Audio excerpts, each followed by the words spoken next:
Decoration, خوبصورتی، تزئین و آرائش۔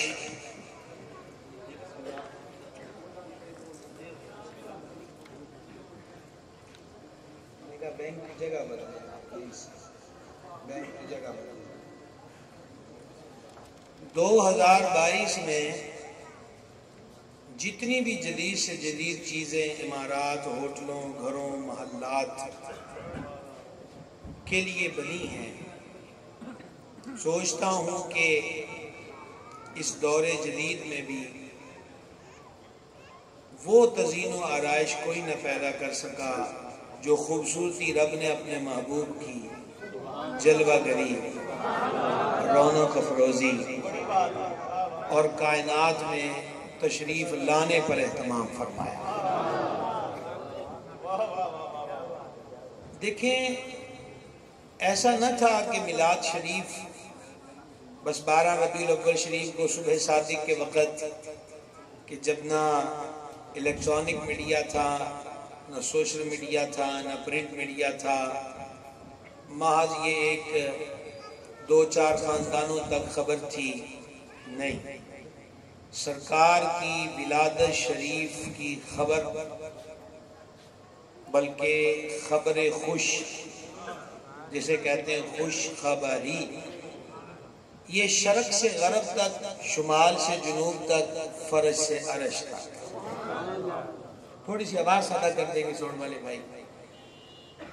آپ دیکھیں کہ نور انور منور شیخ محقق کی نقل کردہ روایت کے مطابق رجب شریف میں حضور سیدہ کریمہ طیبہ طاہرہ مخدومہ عالیہ رافعہ ساجدہ راکعہ منورہ طیبہ اطیبہ کاملہ مومنہ سرکار سیدتنا آمنہ سلام اللہ تعالی علیہا کے بطن انور میں رونق افروز ہوگا۔ امام احمد قسطلانی شارح صحیح بخاری شافعی نے مواہب کے اندر اس روایت کو لکھا کہ جب وہ نور پر نور حضور والدہ ماجدہ کے بطن شریف میں ماہ رجب میں رونق افروز ہوا تو ایک سوراخ کی چونٹیوں نے دوسرے سوراخ کی چونٹیوں کو، ایک ندی کی مچھلیوں نے دوسری ندی کی مچھلیوں کو، ایک جنگل کے درندوں نے دوسرے جنگل کے درندوں کو، اور ایک آسمان کے فرشتوں نے دوسرے آسمان کے فرشتوں کو کہا، مبارک ہو، مبارک ہو کہ وہ نور حق اپنی والدہ ماجدہ کے بطن پاک میں جلوہ گر ہو چکا ہے۔ مبارک ہو پر آپ خاموش رہے، خاموشی بنتی نہیں تھی، کیڑیاں نو بھی خبر ہے کہ حضور آ گئے۔ یہ خاموشی نہیں تھی۔ جتنی بھی، میں نے ڈیکوریشن کا لفظ شروع میں اسی لیے استعمال کیا کہ جتنی بھی آپ کائنات میں، اب تو موبائل کی سرچ پر محض ایک انگلی کی حرکت پر ساری چیز آپ کی نگاہ کے سامنے ہے، آپ لے آئیے کائنات کی جدید سے جدید تزئین و آرائش اور ڈیکوریٹڈ اشیاء کو جو خوبصورتی پیدا کرتے ہیں، ان کو لے آئیے، وہ ساری لا کر ایک طرف رکھ دیجئے، اور اب مجھ سے حدیث قدسی کا کلمہ سنیے، لولا کلمہ خلقت الافلاک، حبیب تجھے نہ بناتا تو آسمان ہی نہ بناتا۔ آسمان نہ بنتا تو سورج کہاں ہوتا، چاند کہاں ہوتا، تارے کہاں ہوتے؟ جدید سے جدید لائٹس لے آئیے، کیا کوئی چاند اور سورج کا مقابلہ بھی کر سکتی ہے؟ اور جدید سے جدید لڑیاں اور خوبصورتی کے سامان آپ لیتے آئیے تو آپ کیا سمجھتے ہیں کہ وہ تاروں کا مقابلہ کر سکتے ہیں؟ اللہ تعالیٰ فرماتا حبیب تمہیں نہ بنایا ہوتا۔ شان دیکھیے کہ ہم تو رات کو لائٹیں جگمگاتے ہیں، محبوب نے دن کے لیے، اللہ نے محبوب کے لیے دن کو سورج روشن کر دیا، رات کو چاند کو روشن کر دیا۔ اگر آپ اس بات کو سمجھ گئے تو ایک قدم اور آگے بڑھتے ہیں۔ جو میں آپ سے کہہ رہا تھا کہ حضور علیہ السلام کی جلوہ گری، آمد، رونق افروزی، یہ خبر شہرت جو ہے یہ محض مکہ شریف کی گلی تک محدود نہیں رہی۔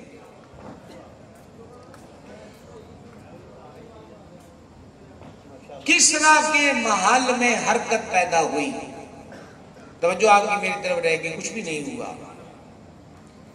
خدا نہ خواستہ کچھ ہوتا ہے تو آپ کو پتہ ہے سب سے پہلے اسٹیج والے فرار ہوتے ہیں، خیرت ہے، اطمینان سے بیٹھیے۔ عرض یہ کر رہا تھا کہ کسریٰ کا محل ہلا، 14 کنگرے گرے، صبح وہ تخت پر بیٹھا، معبرین، نجومیوں، پامسٹروں کو بلایا، کہا یہ زلزلہ کیسا تھا اور یہ 14 جو کنگرے گرے ہیں اس میں کیا حکمت تھی؟ تو انہوں نے کہا کئی دنوں کی ریسرچ کے بعد کہ عرب میں کسی کی ولادت ہوئی ہے۔ آپ نے غور نہیں کیا، میں نے جتنے تمہید میں دعوے کر دیا اب اس کی دلیل کا وقت شروع ہے۔ میں نے کہا الیکٹرانک میڈیا نہیں تھا، پر مت سمجھیے کہ شہرت مکے کی گلی تک رہی تھی کہ حضور آ گئے ہیں، ایسا نہیں ہوا۔ کہا ولادت ہوئی ہے عرب کی دنیا میں۔ اس نے کہا ولادت عرب میں ہوئی ہے، میرا محل کیوں کانپا؟ اس کے 14 کنگرے کیوں گرے؟ تو اسے معبرین نے جواب دیا، اس فن کے اندر مہارت رکھنے والوں نے جواب دیا کہ تیرے محل کے ہلنے اور کنگروں کے گرنے کا مطلب یہ ہے کہ آئی نئی حکومت، سکہ نیا چلے گا، عالم نے رنگ بدلا صبح شب ولادت۔ سرزمین ایران مجوسیوں کا مرکز رہا، جہاں آگ کے پجاری ہوتے تھے، آگ کو سجدہ کرتے تھے۔ سب سے قدیمی آتش کدہ ایران کا تھا۔ آپ حیران ہوں گے 1000 سال سے مسلسل اس میں آگ جلتی رہی۔ پجاریوں کی پوجا کے ٹائم کے ورکر رکھے ہوتے تھے، جیسے شفٹیں ہوتی ہیں 8-8 گھنٹے کی، کہ لکڑیاں ڈالتے رہنا ہے، آگ جلتی رہے۔ مجھے یاد آئے غوث اعظم سرکار اور داتا گنج بخش سرکار کے موشی حضرت جنید بغدادی رضی اللہ تعالیٰ عنہم بغداد شریف گئے تو آپ نے دریا کے کنارے مجوسیوں کو دیکھا، آگ کی پوجا میں مصروف ہیں۔ آپ نے سب سے بڈھے سے پوچھا کتنا عرصہ بیت گیا آگ کے آگے ماتھا ٹیکتے؟ کہا مجھے میری تقریباً عمر کے 50 سال سے زیادہ کا عرصہ بیت گیا۔ تو فرما اب تو تجھے آگ نہیں جلاتی ہوگی۔ ولی کا ایک جملہ ہی بڑا ہوتا ہے، بڑا جملہ ہوتا ہے، اب تو تجھے آگ نہیں جلاتی ہوگی۔ یہ سن کر اس نے شرم سے نگاہ اور سر کو جھکا لیا، کہا جی آگ بھی کسی دی سکی ہوئی ہے۔ حضرت جنید پاک نے اپنے جوڑے اتارے اور جوڑا اتار کر آگ کے اندر پھینکا اور اپنے ایک مرید سے فرمایا جا اندر سے میری جوتی کو اٹھا کے لا۔ آگ کے پجاری حیران تھے کہ یہ کیا ہونے کو ہے۔ مرید گیا، خرامہ خرامہ آگ میں انٹر ہوا اور حضرت کے جوڑے اٹھا کے واپس کر دیے۔ فرما میرے رب نو کیوں نہیں مان لیندا کہ جنوں منن نال آگ بھی اگلے نو منن لگ جاندی ہے۔ 1000 سال تک تسلسل سے آگ جلتی رہی، اور جب حضور کی ولادت ہوئی علیہ السلام، یکدم آتش کدہ ایران کی آگ بجھ گئی۔ نہ ہوا نہ پانی کا چھڑکاؤ، خود ہی آگ بجھ گئی۔ پجاریوں میں ہلچل اور اضطراب پیدا ہوا، آگ اس طرح کیسے بجھ سکتی ہے؟ کوئی ظاہری سبب بھی نہیں ہے۔ انہوں نے بھی اپنے بلبوتے پر تحقیقات کا آغاز کر دیا، اور کئی دنوں کی ریسرچ کے بعد ایران میں بھی خبر گونجی۔ اور اب تو میں عشق کے لہجے میں مدینہ چوک والوں سے سادہ لفظوں میں کہہ دوں، انہوں نے تحقیق کی تو نتیجہ یہ نکلا کہ حضور آ گئے۔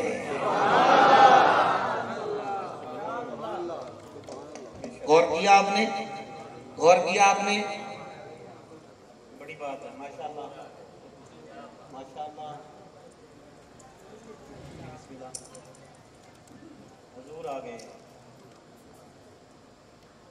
ایک سپر پاور طاقت تک خبر پہنچتی ہے، ایران کی سرزمین پر خبر پہنچتی ہے کہ حضور آ گئے۔ لیکن آئیے، مدینہ چوک ہے یہ تو مدینہ شریف چلیں۔ امام ابو نعیم اصفہانی نے لکھا، سیدنا حسان بن ثابت رضی اللہ تعالی عنہ فرماتے ہیں رات کا وقت تھا، ہمارا یہودیوں کا بڑا عالم اپنی مکان کی چھت پہ چڑھا اور اس نے کہا اہل یثرب اٹھو اٹھو میری بات سنو، اٹھو میری بات سنو. اور اس نے ہاتھ میں آگ پکڑ کر جیسے لکڑی وغیرہ کو جلائی جائے، یہ بھی مطلع کرنے کا رات کو انداز ہوتا تھا کہ روشنی کی چمک جائے تو لوگ متوجہ ہوتے ہیں. آدھی رات کا وقت، اور اب بھی 12:15 ہو گئے. آدھی رات کا وقت، آل مدینہ آنکھیں ملتے پریشانی کی حالت میں بستروں سے اٹھے اور اس یہودی عالم کے مکان کے سامنے جمع ہو گئے. مجھے نہیں پتا کہ اس دن وہ تعداد کتنی تھی. یہاں ویسے محبت کی کافی تعداد بیٹھی ہے ماشاءاللہ، اور رات کے اس وقت بھی بیٹھی ہے، اللہ آپ کو سلامت رکھے. تو بھائیوں سب نے کہا کیا ہوا، آدھی رات کے وقت ہمیں بستروں سے اٹھایا ہے. اسٹیج سے پنڈال تک والوں کی باری آئی ہے بولنے کی. اس نے کہا، جملہ سنیے گا، اس نے کہا احمد کی ولادت ہو گئی. کوئی ٹیکسٹ میسج نہیں، کوئی واٹس ایپ پہ خبر نہیں گئی. ولادت مکہ شریف میں، اور کٹ ہو کے اطلاع و خبر مدینہ منورہ میں. احمد کی ولادت ہو گئی.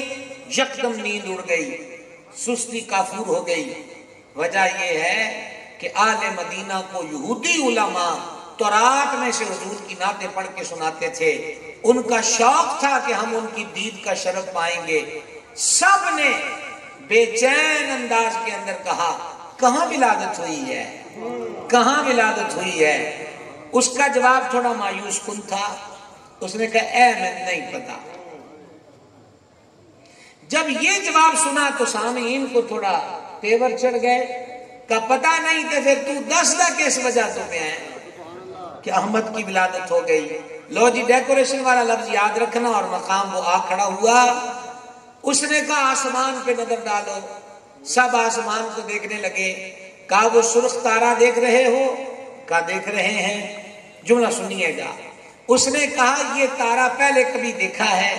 آل مدینہ نے کہا نہیں. کہا یہ تارا تب چمکتا ہے جب نبی کی ولادت ہوتی ہے. اور بڑا اہم عقیدہ بیان کرنے لگا ہوں. کہا نبی رہ گیا تھا ایک،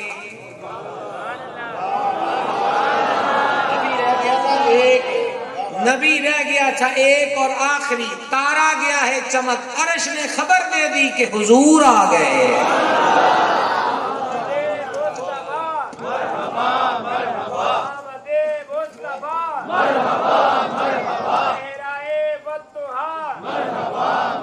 میرے بھائیوں غور کر رہے ہیں آپ کیا سمجھتے ہیں حضور کی ولادت کی خبر مکے کی 2 گلیوں تک محدود رہی؟ ایسا نہیں ہے. خود مکے کا حال کیا تھا. ام المومنین محبوبہ محبوب رب العالمین سیدتنا صدیقہ بنت صدیق اکبر سورہ نور جن کی عزت کی گواہ رضی اللہ تعالی عنہ فرماتی ہیں جس دن کریم مکہ شریف میں پیدا ہوئے صبح کے وقت ایک یہودی تاجر جو اکثر وقت تجارتی سرگرمیوں کی وجہ سے مکہ میں گزارتا تھا. جملہ سنیے یہ بھی بڑا محبت کا ہے. وہ صبح لوگوں سے پوچھ رہا تھا رات کسی کے گھر لڑکے کی ولادت ہوئی ہے؟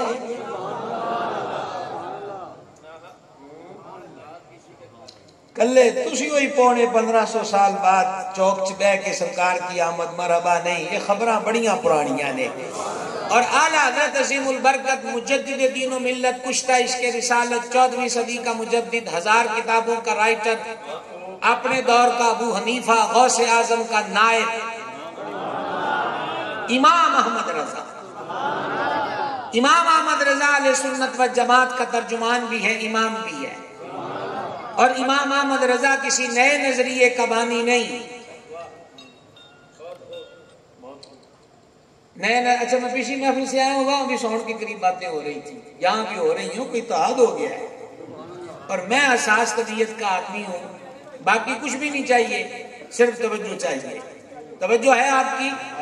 توجہ ہے نا آپ کی؟ سماعت کیجئے اس بات کو. امام احمد رضا کسی نئے نظریے کے بانی کا نام نہیں. وہ شاہ جی پڑھ رہے تھے نا اعلیٰ حضرت کا کلام، تو ایک دفعہ تو میرا دل کیا کہ میں آپ سے بات ہی پہلے شعر پہ کروں. پل سے اتارو کہ راہ گزر کو خبر نہ ہو، جبریل پر بچھائیں تو پر کو خبر نہ ہو۔ ہوا یہ تھا کہ جبریل امین علیہ السلام ہم رکابی کا شرف پاتے سدرہ تک رک گئے، آگے معذرت کی کہ میں نہیں جا سکتا، ٹھیک ہے؟ تو جانے جانا صلی اللہ تعالیٰ علیہ وآلہ وسلم وبارک وسلم نے فرما جبریل تیری کوئی خواہش و تمنا ہو تو کہہ۔ عرض کی حضور پل صراط طویل ہے، آپ کی امت نے اس سے گزرنا ہے، کٹ کٹ کے گریں گے، میرا ایک پر بچھ جائے نا اس پر تو پورا راستہ کلیئر ہو سکتا ہے، آپ رب سے اجازت دلوا دیں، میں پر بچھانے کو تیار ہوں۔ یہ محافل والے احباب ان کی محبتیں ہوتی ہیں، گلے میں ہار ڈالتے ہیں، پھولوں کی پتیاں برساتے ہیں، اچھا غم سفید، حالانکہ پھولوں کے داغ ہیں۔ بتلانا یہ چاہتا ہوں کہ پھول وہ بھی پیار کے ساتھ، اور یہ برکت حضور کے نام پاک کی ہے، وگرنہ ہمیں کون جانتا تھا اور ہمیں کون جانتا ہے۔ تو بتانا یہ چاہتا ہوں کہ پھولوں کا ہار بھی، ہم یہ کہتے ہیں کہ کپڑے کو داغ لگ جائے گا، کہاں ہم جیسے گناہگار، کہاں جبریل امین کے پر، اور بچھے بھی کس لیے کہ امت قدم رکھے۔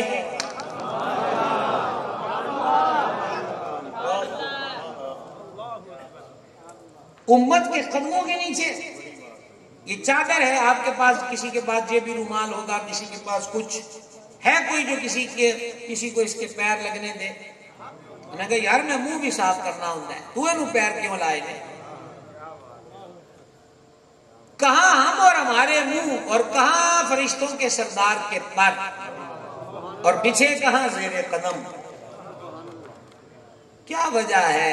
کوئی بہت زیادہ نیکیاں کمالی نہ کہ نہیں، یہ وجہ نہیں ہے، صرف یہ خدمت اس لیے ہے کہ حضور کی امت ہے اور حضور کو امت سے پیار ہے، اس پیار کو مزید اپنی طرف لانے کے لیے یہ شرف پا رہے ہیں کہ پر بچھانے کو تیار ہیں۔ پر آگے 14ویں صدی کا مجدد عاشقوں کا امام ہے، وہ میدان حشر میں ہاتھ جوڑ کے عرض کرتے ہیں آقا جبریل نے تو پر بچھا دیے، پر میرا مان توڑی ذات اتے ہے، میرا بھروسہ توڑی ذات اتے ہے، میں آپ سے عرض کرتا ہوں کہ پل سے اتارو کہ راہ گزر کو خبر نہ ہو۔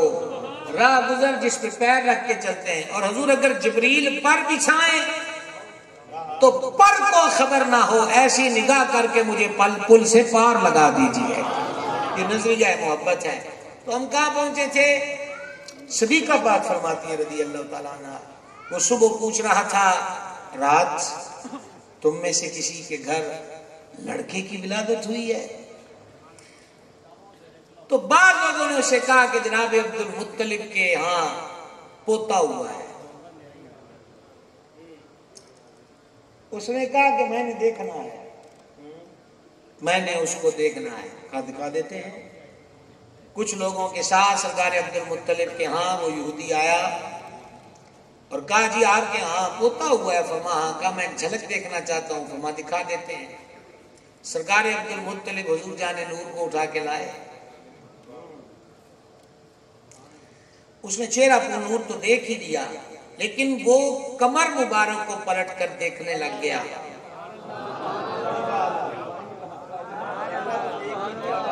کمر مبارک کی طرف سے دیکھنے لگ گیا۔ سب حیران تھے کہ کمر سے کیا دیکھنا چاہتا ہے۔ جب اس نے دیکھا تو اس نے کہا بنو اسرائیل نبوت تم سے رخصت ہو کر، بنو اسرائیل نبوت تم سے رخصت ہو کر بنو اسماعیل میں چلی گئی ہے۔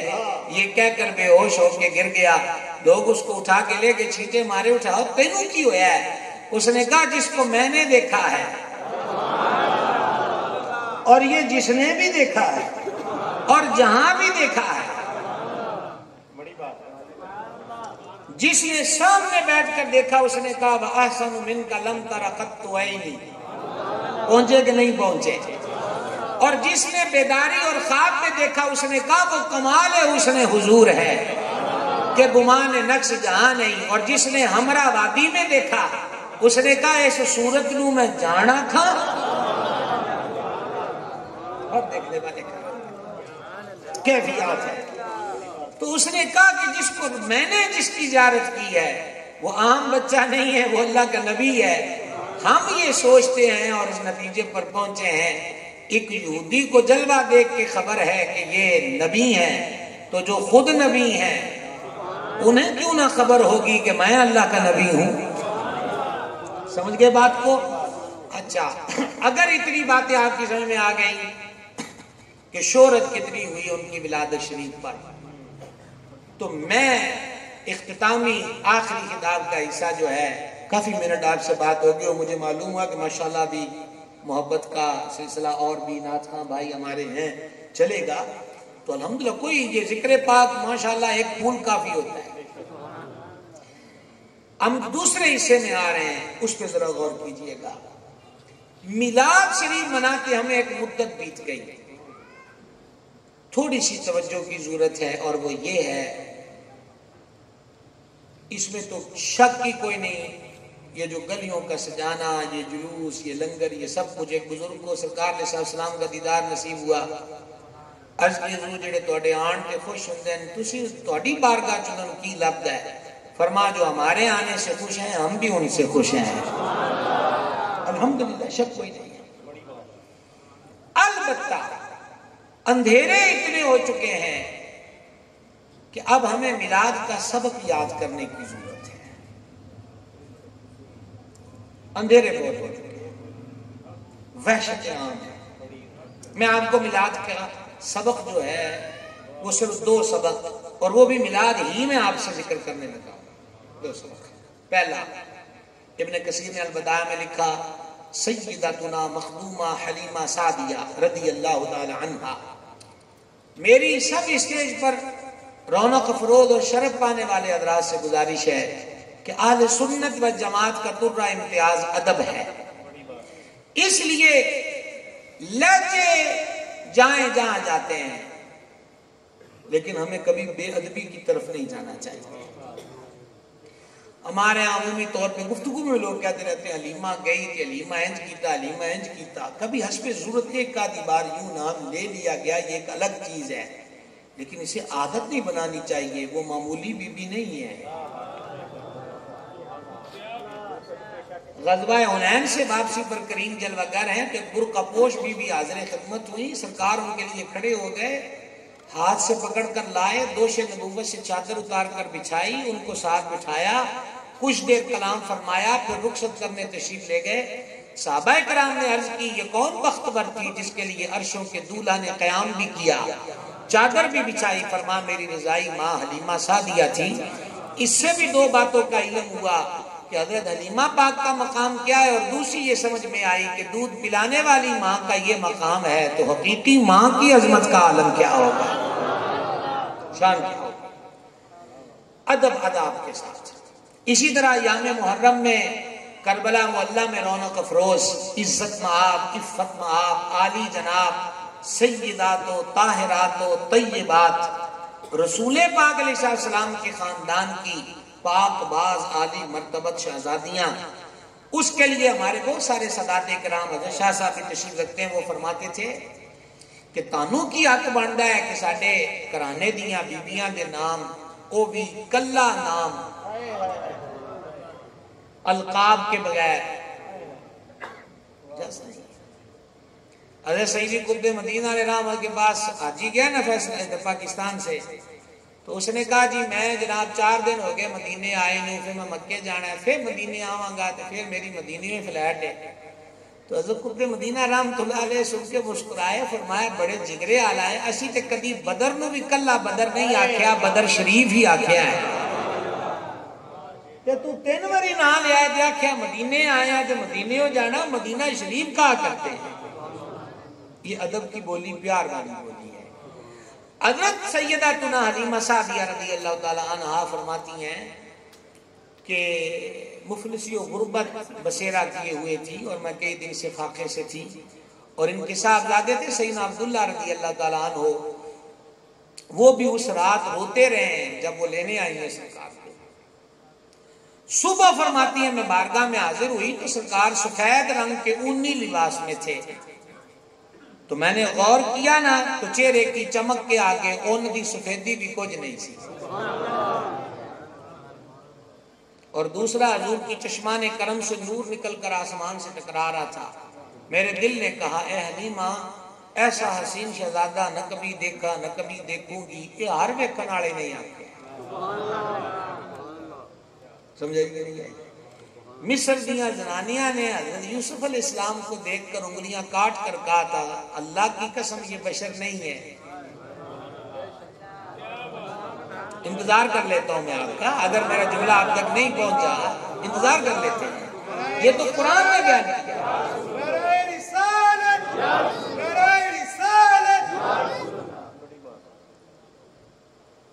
کہا یہ بشر نہیں ہے. تو زنانیوں کے پاس ایسا عقیدہ ہے، مردوں کے پاس تو تگڑا ہونا چاہیے نا. اور وہ بھی سرکار کے خالق نے تجھے ایسا قرادار بنایا کہ یوسف کو تیرا طالب دیدار بنایا. فرماتی ہے پھر حضور میری طرف دیکھ کے مسکرائے. بڑا کلوز کر رہا ہوں گفتگو کو. اور پھر میں نے سرکار کو اٹھا دیا. کیا کہیں گے آپ؟ دادا صاحب کی چوکھٹ پر جائیں، بابا صاحب کی چوکھٹ پہ جائیں تو غوث پاک کی چوکھٹ پر جائیں تو کہتے غوث پاک چولی پار دیتی، کمی کوئی نہیں چھڑتی. کاش کہ اس جملے کو کوئی سمجھے جو میں کہنا چاہتا ہوں. کا چولی پار دیتی. میرا امام جب مدینہ شریف میں حاضر ہوتا ہے تو امام کی جھولی جب بھرتی ہے تو امام کہتے ہیں کیوں تاجدار ہو، خواب میں دیکھی کبھی یہ شے جو آج جھولیوں میں گدایان در کی ہے. تو اس چوکھٹ پر کوئی بیٹھے تو اس کی جھولی اتنی بھرتی ہے کہ وہ ٹکری بادشاہوں سے لیتا ہے. آج آپ سرکار سیدہ دنا حلیمہ پاک کی گود کے بارے میں کیا کہتے ہیں کہ آج ان کی گود میں کیا آ گیا ہے؟ کس چیز کی کمی رہ گئی؟ اب کیا ہوا؟ فرماتی ہیں وہ جو بھوک کی وجہ سے معاملہ رکا ہوا تھا یکا یک ایسا ہوا کہ جیسے میرے سینے میں دودھ کی نہریں جاری ہو گئی. تو میں نے جلدی جلدی سرکار کو پلایا. سرکار نے دانی طرف سے نوش فرمایا. میں نے بائیں طرف سے پھر پلانا چاہا تو حضور نے رخ انور پھیر لیا. اور بعد میں یہ ظاہر ہوا کہ سرکار کی نگاہ انور دیکھ رہی تھی کہ ان بی بی صاحبہ کا ایک حقیقی بیٹا بھی ہے اور یہ جو دودھ رب کی طرف سے عطا ہوا ہے اس میں اس کا بھی حصہ ہے، اس کا بھی حق ہے. ہم کسی کا حق کھانے نہیں آئے، حق والے کو حق دلانے کے لیے آئے. یہ اللہ اکبر.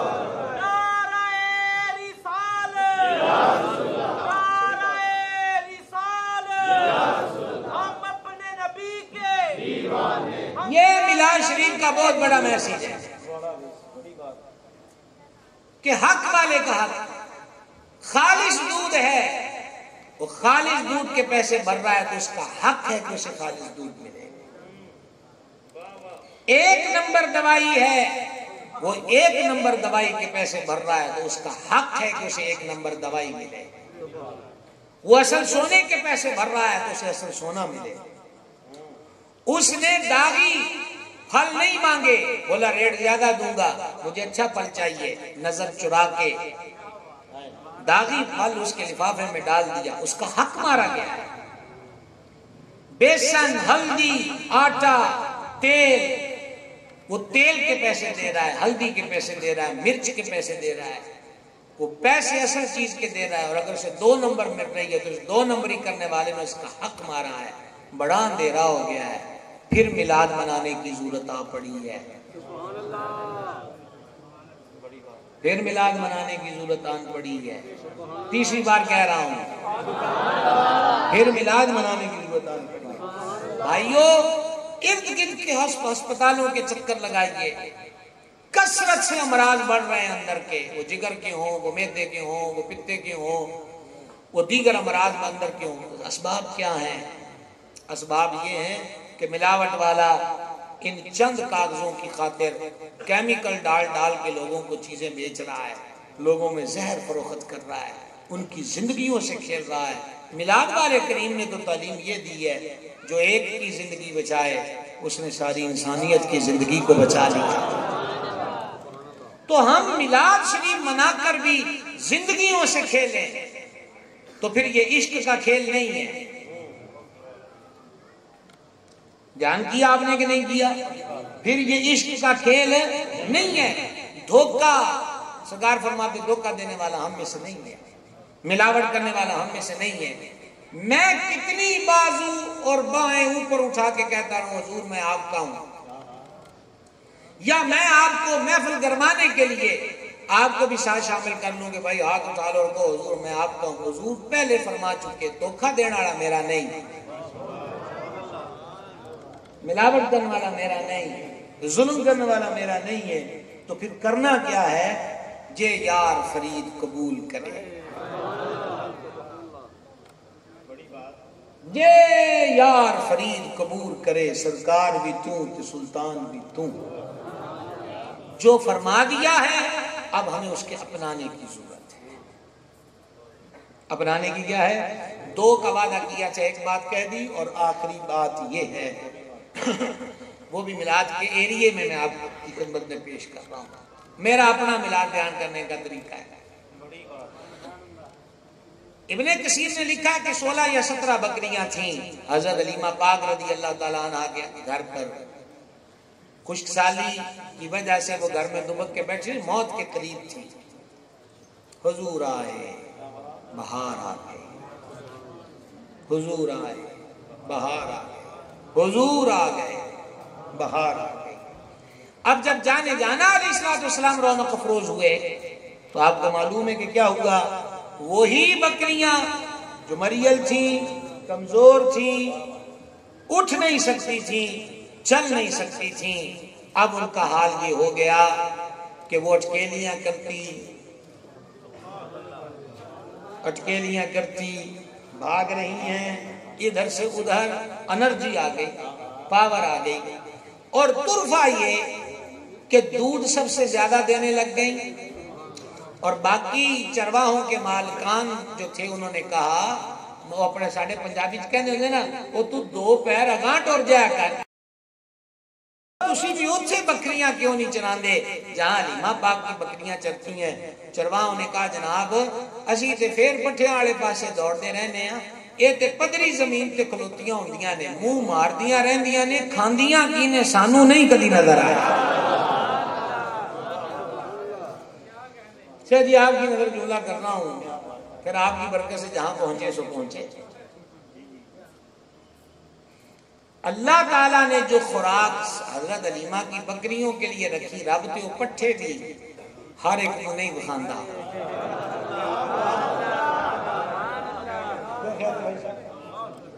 اچھا میں نے آپ کو بینک بند کرنے کا کہا تھا، سبحان اللہ سے نہیں روکا ہے نا کہ آپ احتجاجاً سبحان اللہ کرتے ہیں۔ عرض یہ کرنا چاہتا ہوں کہ اللہ تعالیٰ جو پٹھے بھی ہر ایک نہیں بخاندہ، جو بی بی علیمہ کی بکریاں کھایا کرتی تھیں، کیا خیال ہے محبوب ہر ایک کو دکھائے گا؟ جب تو کوئی طالب بن کر نہ آئے گا، اور جب کوئی طالب بن جائے تو امام احمد رضا کہتے ہیں خود ہی مٹ جائے تو تیرا جلوہ کہاں نہیں، درگاہ میں آپ اپنی نظر کا حجاب ہو۔ اس سے یہ معلوم ہوا کہ میرے کریم علیہ السلام کا مزاج کریمانہ یہ ہے کہ غریب پروری کرنا ہے۔ میلاد کا مقصد ایک یہ ہوا، روتا مسکرا پڑے، بھوکا کھانے لگ جائے، کنگال تونگر ہو جائے، جدھر بھی گئے وہ کرم کرتے گئے، کسی نے مانگا نہ مانگا وہ جھولی بھرتے گئے۔ اس میلاد کے حسین پھول سے میرے اور آپ کے لیے